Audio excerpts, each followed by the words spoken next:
ಭಾರತದ ವಿರುದ್ಧ ಒಂದಾದ 43 ಮುಸ್ಲಿಂ ರಾಷ್ಟ್ರಗಳು. ಪಾಕಿಸ್ತಾನ ಕಟ್ಟಿದ ಇಸ್ಲಾಮಿಕ್ ನ್ಯಾಟೋ ರಹಸ್ಯವೇನು? 2025ರ ಆಪರೇಷನ್ ಸಿಂಧೂರ ಸೇಡು ತೀರಿಸಿಕೊಳ್ಳುತ್ತಾ ಪಾಕ್. ನಮಸ್ಕಾರ ವೀಕ್ಷಕರೇ, ಜಗತ್ತಿನ ನಕ್ಷೆಯಲ್ಲಿ ಒಂದು ದೊಡ್ಡ ಬದಲಾವಣೆಯಾಗದಾಗಿದೆ. 1949ರಲ್ಲಿ ಅಮೆರಿಕ ಮತ್ತು ಯುರೋಪ್ ದೇಶಗಳು ಸೇರಿ ನ್ಯಾಟೋ ಅನ್ನುವಂತಹ ಒಂದು ಒಕ್ಕೂಟವನ್ನ ಮಾಡಿಕೊಂಡಾಗ ಜಗತ್ತು ಇಬ್ಬಾಗವಾಗಿತ್ತು. ಆದ್ರೆ ಈಗ 2026ರ ಹೊಸ್ತಿಲಲ್ಲಿ ಮತ್ತೊಂದು ಬೃಹತ್ ಸೈನ್ಯ ಒಕ್ಕೂಟ ತಲೆ ಎತ್ತಿದೆ. ಅದುವೇ ಇಸ್ಲಾಮಿಕ್ ನ್ಯಾಟೋ. ಒಂದಲ್ಲ ಎರಡಲ್ಲ, ಬರೋಬ್ಬರಿ 43 ಮುಸ್ಲಿಂ ರಾಷ್ಟ್ರಗಳು ಒಂದೇ ಬಾವುಟದ ಅಡಿ ಬಂದು ನಿಂತಿವೆ. ಒಂದು ಕಡೆ ಹಣದ ಹೊಳೆಯನ್ನೇ ಹರಿಸಬಲ್ಲ ಸೌದಿ ಅರೇಬಿಯಾ, ಇನ್ನೊಂದು ಕಡೆ ಅತ್ಯಾಧುನಿಕ ಡ್ರೋನ್ ಟೆಕ್ನಾಲಜಿ ಹೊಂದಿರುವ ಟರ್ಕಿ, ಮತ್ತೊಂದು ಕಡೆ ಅಣ್ವಸ್ತ್ರ ಹೊಂದಿರುವ ಪಾಕಿಸ್ತಾನ. ಈ ಮೂರೂ ದೇಶಗಳು ಸೇರಿ ಕಟ್ಟಿರುವ ಈ ಕೋಟೆಯ ಹೆಸರೇ Islamic military counter terrorism collision, ಅರ್ಥಾತ್ IMCTC. ಆದರೆ ವೀಕ್ಷಕರೇ, ಇದರ ಅಸಲಿ ಉದ್ದೇಶ ಏನು? ಇದು ನಿಜವಾಗಲೂ ಭಯೋತ್ಪಾದನೆ ವಿರುದ್ಧ ಹೋರಾಡೋದಕ್ಕೆ ಕಟ್ಟಿರೋದಾ, ಅಥವಾ ಭಾರತದ ವಿರುದ್ಧ ಸೇಡು ತೀರಿಸಿಕೊಳ್ಳಲು ಪಾಕಿಸ್ತಾನ ಹೆಣೆದ ಮಹಾಜಾಲನ? 2025ರಲ್ಲಿ ಭಾರತ ನಡೆಸಿದಂತಹ ಆಪರೇಷನ್ ಸಿಂಧೂರ ಪಾಕಿಸ್ತಾನದ ಬೆನ್ನು ಮೂಳೆಯನ್ನೇ ಮುರಿದು ಹಾಕಿತ್ತು. ಆ ಸೋಲಿನ ಸೇಡು ತೀರಿಸಿಕೊಳ್ಳೋದು ಚೀನಾವನ್ನ ನಂಬಿದ್ ಸಾಕು ಅಂತ ನಿರ್ಧರಿಸಿದ ಪಾಕಿಸ್ತಾನ ಈಗ ಸುನ್ನಿ ಮುಸ್ಲಿಂ ಕಾರ್ಡ್ ಪ್ಲೇ ಮಾಡಿದೆ. ಅಷ್ಟಕ್ಕೂ ಈ ಒಕ್ಕೂಟದ ಬಳಿ ಇರುವಂತಹ ಸೈನ್ಯದ ಬಲ ಎಷ್ಟು? ಪಾಕಿಸ್ತಾನದ ಕೈಯಲ್ಲಿರುವ ಪರಮಾಣು ಬಟನ್ ಈ ಒಕ್ಕೂಟಕ್ಕೆ ಸಿಗುತ್ತಾ? ಅತ್ತ ಟ್ರಂಪ್, ಪುಟಿನ್ ಮತ್ತು ಮೋದಿ ಅವರ ನಡೆಯೇನು? ಬನ್ನಿ ಇವತ್ತಿನ ಈ ವಿಡಿಯೋದಲ್ಲಿ ಭಾರತಕ್ಕೆ ಎದುರಾಗಿರುವ ಈ ಹೊಸ ಅಗ್ನಿ ಪರೀಕ್ಷೆಯ ಬಗ್ಗೆ ಸಂಪೂರ್ಣವಾಗಿ ತಿಳಿದುಕೊಳ್ಳೋಣ. ಆದರೆ ಅದಕ್ಕಿಂತ ಮುಂಚೆ, ಆಪರೇಷನ್ ಸಿಂಧೂರದಲ್ಲಿ ಸರ್ಜಿಕಲ್ ಸ್ಟ್ರೈಕ್ ಮಾಡಿ ಪಾಕಿಸ್ತಾನದ ಬೆನ್ನು ಮೂಳೆ ಮುರಿದಿದ್ದ ಮೋದಿಜಿ ಈಗ ಮತ್ತೊಂದು ಸರ್ತಿ ಪಾಕಿಸ್ತಾನಕ್ಕೆ ಬುದ್ಧಿ ಕಲಿಸುವ ಪಾಠ ಕಲಿಸಲೇಬೇಕಾ? ಪಾಕಿಸ್ತಾನಕ್ಕೆ ನೀರು, ದಿನೋಪಯೋಗಿ ವಸ್ತುಗಳು, ಅಡುಗೆ ಸಾಮಾನು, ಬೇಳೆ, ಕಾಳು ಏನು ಕೂಡ ಸಪ್ಲೈ ಆಗಬಾರ್ದು. ಮತ್ತೊಂದು ಸರ್ತಿ ಈ ಥರ ನಿಷೇಧಗಳನ್ನು ಹೇರಬೇಕಾ? ನಿಮಗೇನನ್ಸತ್ತೆ ಕಮೆಂಟ್ ಮೂಲಕ ತಿಳಿಸಿ. ಬನ್ನಿ ವಿಡಿಯೋವನ್ನು ಶುರು ಮಾಡೋಣ. ವೀಕ್ಷಕರೇ, ಮೊದಲು ನಾವು ಅರ್ಥ ಮಾಡ್ಕೊಳ್ಬೇಕಾದದ್ದು, ಇದು ದಿಢೀರ್ ಅಂತ ಹುಟ್ಟಿಕೊಂಡಿದ್ದಲ್ಲ. ಹೇಗೆ ಪಾಶ್ಚಿಮಾತ್ಯ ದೇಶಗಳು ತಮ್ಮ ರಕ್ಷಣೆಗಾಗಿ ನ್ಯಾಟೋ ಮಾಡಿಕೊಂಡ್ವೋ, ಅಂದರೆ ಒಂದು ದೇಶದ ಮೇಲೆ ದಾಳಿಯಾದರೆ ಅದು ನಮ್ಮೆಲ್ಲರ ಮೇಲಿನ ದಾಳಿಯಂತ ತತ್ವದ ಮೇಲೆ ಈಗ ಮುಸ್ಲಿಂ ರಾಷ್ಟ್ರಗಳು ಒಂದಾಗಿವೆ. ಇದಕ್ಕೆ ಅಧಿಕೃತ ಹೆಸರು Islamic military counter terrorism collision. ಆದರೆ ಜಗತ್ತು ಕರಿತಾ ಇರೋದೇ ಇಸ್ಲಾಮಿಕ್ ನ್ಯಾಟೋ ಅಂತ. ಇದರ ಕೇಂದ್ರ ಕಚೇರಿ ಇರೋದು ರಿಯಾದ್ನಲ್ಲಿ. ಇದರ ಹಿಂದಿನ ಮಾಸ್ಟರ್ ಮೈಂಡ್ ಬೇರೆಯಾರೂ ಅಲ್ಲ, ಪಾಕಿಸ್ತಾನ. ಯಾಕಂದ್ರೆ ಪಾಕಿಸ್ತಾನಕ್ಕೆ ಗೊತ್ತು, ತಾನು ಒಂಟಿಯಾಗಿ ಭಾರತವನ್ನ ಎದುರಿಸಲು ಸಾಧ್ಯವಿಲ್ಲ. ಚೀನಾ ವ್ಯಾಪಾರಕ್ಕಾಗಿ ಮಾತ್ರ ಜೊತೆಗಿರುತ್ತೆ, ವಿನಃ ಯುದ್ಧಕ್ಕೆ ಬರೋದೇ ಇಲ್ಲ ಅನ್ನೋದು ಪಾಕಿಸ್ತಾನಕ್ಕೆ ಗೊತ್ತಾಗಿದೆ. ಹಾಗಾಗಿ ಪಾಕಿಸ್ತಾನ ಬಳಸಿರುವಂತಹ ಅಸ್ತ್ರವೇ ಧರ್ಮ. ಹೌದು ವೀಕ್ಷಕರೇ, ಈ ಘಟನೆಯನ್ನ ನಾವು ಸ್ವಲ್ಪ ಹಿಂದಕ್ಕೆ ಹೋಗಿ ನೋಡಬೇಕು. 2025ರ ಮೇ ತಿಂಗಳು ಭಾರತ ಪಾಕಿಸ್ತಾನದ ನಡುವೆ ಉದ್ವಿಗ್ನತೆ, ಯುದ್ಧದ ಕಾರ್ಮೋಡ ಕವಿದಿತ್ತು. ಭಾರತೀಯ ಸೇನೆ ನಡೆಸಿದ ಆಪರೇಷನ್ ಸಿಂಧೂರ ಕಾರ್ಯಾಚರಣೆ ಪಾಕಿಸ್ತಾನವನ್ನ ತತ್ತರಿಸುವಂತೆ ಮಾಡಿ ಹಾಕಿತ್ತು. ಅಂದು ಭಾರತದ ಪೆಟ್ಟು ಹೇಗಿತ್ತಂದ್ರೆ, ಪಾಕಿಸ್ತಾನದ ಗಡಿಯೊಳಗೆ ನುಗ್ಗಿ ಅವರ ರಕ್ಷಣಾ ವ್ಯವಸ್ಥೆಯನ್ನ ಧ್ವಂಸ ಮಾಡಲಾಗಿತ್ತು. ಆ ದಿನ ಪಾಕಿಸ್ತಾನಕ್ಕೆ ಒಂದು ಸತ್ಯ ಅರ್ಥವಾಗುತ್ತೆ. ಭಾರತ ಈಗ ಹಳೇ ಭಾರತವಲ್ಲ, ಘರ್ ಮೇ ಘುಸ್ಕೆ ಮಾರ್ತಾ ಹೇ. ತನ್ನ ರಕ್ಷಣೆಗಾಗಿ ಚೀನಾ ಬಳಿ ಹೋದಾಗ ಚೀನಾ ಕೂಡ ದೊಡ್ಡದಾಗಿ ಸ್ಪಂದಿಸಲಿಲ್ಲ. ಆಗ ಪಾಕಿಸ್ತಾನದ ಸೇನಾ ಮುಖ್ಯಸ್ಥ ಆಸಿಮ್ ಮುನೀರ್ ಮತ್ತು ಪ್ರಧಾನಿ ಶಹಬಾಜ್ ಶರೀಫ್ ಮಾಡಿದಂತಹ ಪ್ಲಾನೇ ಇಸ್ಲಾಮಿಕ್ ಒಕ್ಕೂಟ. ಪಾಕಿಸ್ತಾನದ ಆತ್ಮವಿಶ್ವಾಸ ಪಾತಾಳಕ್ಕೆ ಕುಸಿದಿತ್ತು. ಅದನ್ನು ಮತ್ತೆ ಮೇಲೆ ಕೆತ್ತೋದಕ್ಕೆ ಅವರಿಗೆ ಸೌದಿಯ ಹಣ ಮತ್ತು ಟರ್ಕಿಯ ಟೆಕ್ನಾಲಜಿ ಬೇಕಾಗಿತ್ತು. ಅದಕ್ಕಾಗಿಯೇ ಕಳೆದ 8 ತಿಂಗಳಲ್ಲಿ ಪಾಕ್ ನಾಯಕರು ರಿಯಾದ್ ಮತ್ತು ಇಸ್ತಾಂಬುಲ್ಗೆ ಎಡತಾಕಿ ಈ ಒಕ್ಕೂಟವನ್ನು ಬಲಪಡಿಸ್ಕೊಂಡಿದ್ದಾರೆ. ಯಾವ್ಯಾವ 43 ರಾಷ್ಟ್ರಗಳಂತಿದ್ದೀರಲ್ಲ, ಯಾವ್ಯಾವ ರಾಷ್ಟ್ರಗಳಪ್ಪ ಅನ್ನುವಂತಹ ಪ್ರಶ್ನೆ ಮೂಡೋದು ಸಹಜ. ವೀಕ್ಷಕರೇ, ಈ ಒಕ್ಕೂಟದ ವ್ಯಾಪ್ತಿ ಚಿಕ್ಕದಲ್ಲ. ಅದು ಏಷ್ಯಾ, ಆಫ್ರಿಕಾ ಮತ್ತು ಯುರೋಪ್ ಖಂಡಗಳನ್ನು ಆವರಿಸಿದೆ. ಪ್ರಮುಖವಾಗಿ ಏಷ್ಯಾ ಖಂಡದಲ್ಲಿ Pakistan, Malaysia, Bangladesh, Brunei, UAE, Kuwait, Bahrain, Oman. Africa ಖಂಡದಲ್ಲಿ ಈಜಿಪ್ಟ್ ದೊಡ್ಡ ಸೈನ್ಯ ಹೊಂದಿರುವ ದೇಶ, ಇದು ನೆನಪಿರಲಿ. Morocco, Sudan, Nigeria, Kenya, Lebanon.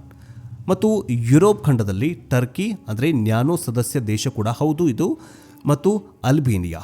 ಎಲ್ಲ ದೇಶಗಳ ಸರ್ಕಾರಗಳು ಈಗ ಒಂದೇ ಟೇಬಲ್ ಮೇಲೆ ಕುಳಿತಿವೆ. ಪಾಕಿಸ್ತಾನ ಇಲ್ಲಿ ಬಳಸಿದಂತಹ ತಂತ್ರ ಏನಂತಂದ್ರೆ ಸುನ್ನಿ ಕಾರ್ಡ್.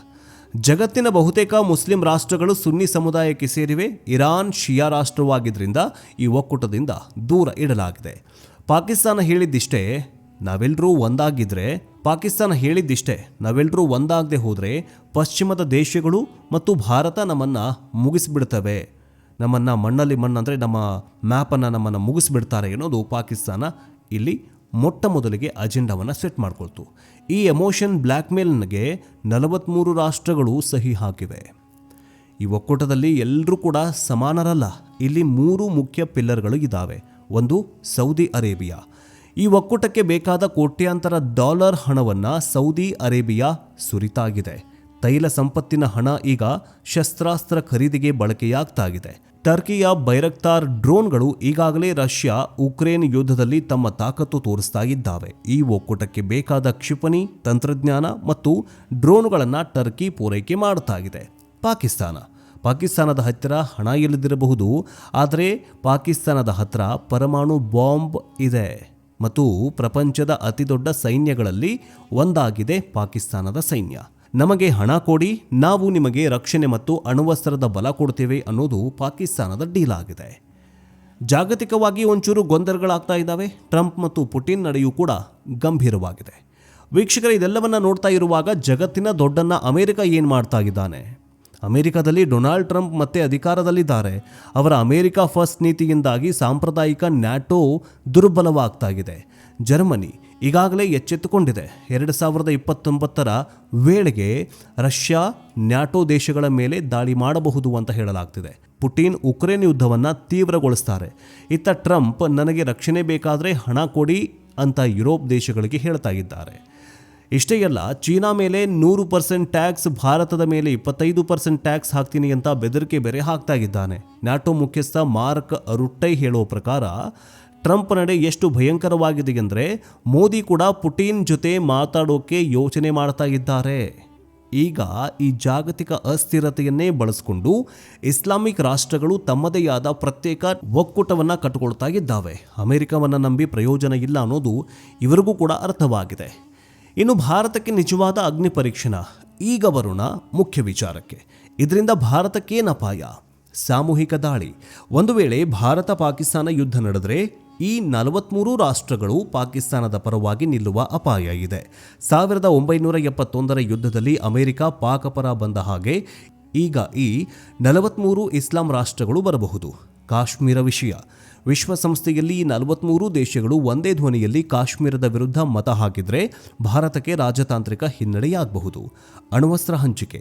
ಪಾಕಿಸ್ತಾನ ತನ್ನ ಅಣ್ವಸ್ತ್ರ ತಂತ್ರಜ್ಞಾನವನ್ನು ಸೌದಿ ಅಥವಾ ಟರ್ಕಿಗೆ ವರ್ಗಾಯಿಸಿದರೆ ಅದು ಏಷ್ಯಾದ ಶಾಂತಿಯನ್ನೇ ಹಾಳು ಮಾಡಬಹುದು. ಇನ್ನು ಆರ್ಥಿಕ ದಿಗ್ಬಂಧನ.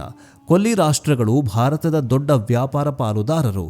ಅವರು ತೈಲ ನೀಡಲ್ಲ ಅಂತಂದರೆ ಅಥವಾ ಭಾರತೀಯ ವಸ್ತುಗಳನ್ನು ಬ್ಯಾನ್ ಮಾಡಿದರೆ ಭಾರತಕ್ಕೆ ಕಷ್ಟ ಆಗತ್ತೆ. ಆದರೆ ಭಾರತ ಸುಮ್ಮನೆ ಕುಳಿತಿಲ್ಲ. ಪ್ರಧಾನಿ ನರೇಂದ್ರ ಮೋದಿಯವರ ಡಿಪ್ಲೊಮ್ಯಾಸಿ ತುಂಬ ಸ್ಟ್ರಾಂಗ್ ಆಗಿದೆ. ಸೌದಿ ಮತ್ತು UAE ಜೊತೆ ಭಾರತಕ್ಕೆ ಉತ್ತಮ ಸಂಬಂಧ ಇದೆ. ಇಸ್ಲಾಮಿಕ್ ನ್ಯಾಟೋ ಭಯೋತ್ಪಾದನೆ ವಿರುದ್ಧ ಇರಬೇಕೇ ಹೊರತು ಭಾರತದ ವಿರುದ್ಧ ಅಲ್ಲ ಅಂತ ಭಾರತ ಖಡಕ್ಕಾಗಿ ಎಚ್ಚರಿಸುವ ತಾಕತ್ತು ಹೊಂದಿದೆ. ಅಲ್ಲದೆ ಇಸ್ರೇಲ್ ಮತ್ತು ರಷ್ಯಾದ ಬೆಂಬಲ ಭಾರತಕ್ಕೆ ಇದ್ದೇ ಇದೆ.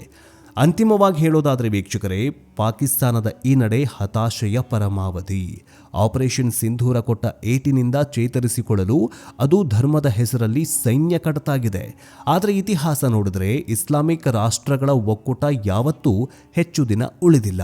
ಅವರಲ್ಲೇ ಒಳಜಗಳಗಳು ಶುರುವಾಗ್ತವೆ. ಅದೇನೇ ಆಗಲಿ, 43 ರಾಷ್ಟ್ರಗಳು ಒಂದಾಗಿರೋದು ಭಾರತದ ರಕ್ಷಣಾ ಇಲಾಖೆಗೆ ಒಂದು ಎಚ್ಚರಿಕೆಯ ಕರೆಗಂಟೆಯಾಗಿದೆ. ನಾವು ಆತ್ಮನಿರ್ಭರ ಆಗೋದರ ಜೊತೆಗೆ ನಮ್ಮ ಮಿತ್ರ ರಾಷ್ಟ್ರಗಳನ್ನು ಹೆಚ್ಚು ಮಾಡಿಕೊಳ್ಬೇಕಾಗಿದೆ. ನಿಮಗೇನನ್ಸುತ್ತೆ? ಪಾಕಿಸ್ತಾನ ಕಟ್ಟಿರೋ ಈ ಇಸ್ಲಾಮಿಕ್ ನ್ಯಾಟೋ ಭಾರತಕ್ಕೆ ಸೋಲುಣಿಸಲು ಸಾಧ್ಯವಾ? ಅಥವಾ ಇದು ಕೇವಲ ಕಾಗದದ ಮೇಲಿರೋ ಹುಲಿನ? ಭಾರತ ಇದಕ್ಕೆ ಪ್ರತಿಯಾಗಿ ಏನು ಮಾಡಬೇಕು? ನಿಮ್ಮ ಅನಿಸಿಕೆ ಅಭಿಪ್ರಾಯಗಳನ್ನು ಕಮೆಂಟ್ ಮಾಡಿ ತಿಳಿಸಿ. ಜೊತೆಗೆ ಜೈ ಹಿಂದ್ ಅಂತ ಕಮೆಂಟ್ ಬಾಕ್ಸ್ನಲ್ಲಿ ಬರೆಯೋದನ್ನು ಮಾತ್ರ ಮರಿಬೇಡಿ. ವಿಡಿಯೋ ಇಷ್ಟವಾದರೆ ಲೈಕ್ ಮಾಡಿ, ಶೇರ್ ಮಾಡಿ. ಮುಂದಿನ ಇಂಟ್ರೆಸ್ಟಿಂಗ್ ವಿಡಿಯೋದೊಂದಿಗೆ ಮತ್ತೆ ಸಿಗೋಣ. ಜೈ ಹಿಂದ್, ಜೈ ಕರ್ನಾಟಕ, ವಂದೇ ಮಾತರಂ.